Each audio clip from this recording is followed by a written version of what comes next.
M ഹസനെ കസേരയിൽ നിന്നും എഴുന്നേൽപ്പിച്ച് സുധാകരനെ ആ കസേരയിൽ ഉറപ്പിച്ചിരുത്തിയത് എങ്ങനെയും കോൺഗ്രസിനെ BJPയിൽ എത്തിക്കാൻ ഇടനിലനിൽക്കുന്ന ആന്റണി ചേട്ടനാണ്.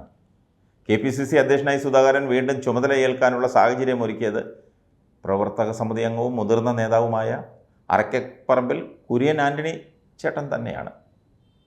തന്നെ അപമാനിച്ചിറക്കി വിട്ടാൽ ശക്തമായി തിരിച്ചടിക്കുമെന്ന സന്ദേശം സുധാകരൻ നൽകിയത് ആർക്കാ? ഈ അന്തോണിച്ചനാണ്. അതായത് BJPയിലേക്ക് പോകുമെന്ന് പറഞ്ഞ് ഭീഷണിപ്പെടുത്തി. അതൊരു ഭീഷണിയല്ല കേട്ടോ, പരസ്പരമുള്ളൊരു ധാരണയാണ്. പക്ഷേ ഇപ്പോൾ പോയാൽ മൂടോടെ കൊണ്ടുപോകാൻ പറ്റില്ല, അല്പം കൂടി വെയിറ്റ് ചെയ്യുക. അങ്ങനെ വെയിറ്റ് ചെയ്യാനാണ് പരമശിവൻ പറഞ്ഞത്. പരമശിവൻ ആരാമോൻ? സ്വന്തം മോനെ BJPക്ക് സംഭാവന കൊടുത്തയാളാ.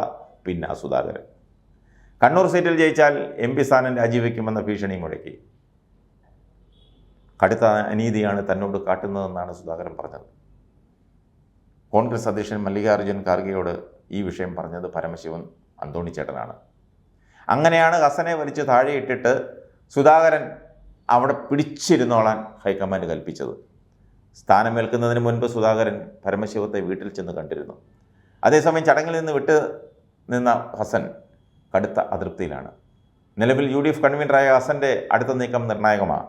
കോൺഗ്രസിൽ നിൽക്കുമോ അതോ BJPയിൽ പോകുമോ? കാത്തിരുന്ന് കാണണം.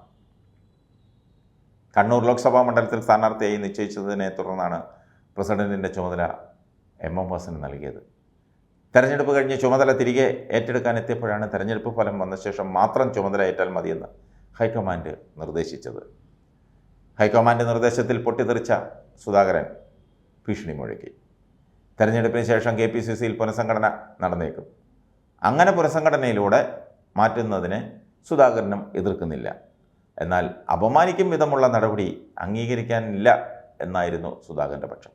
ഏതായാലും നമുക്ക് കാത്തിരിക്കാം ആരൊക്കെ BJPയിൽ പോകും, ആരൊക്കെ കോൺഗ്രസിൽ നിൽക്കും, ആരൊക്കെ നിൽക്കും, ഇരിക്കും, കിടക്കുമെന്നൊക്കെ വരും ദിവസങ്ങളിൽ അറിയാം.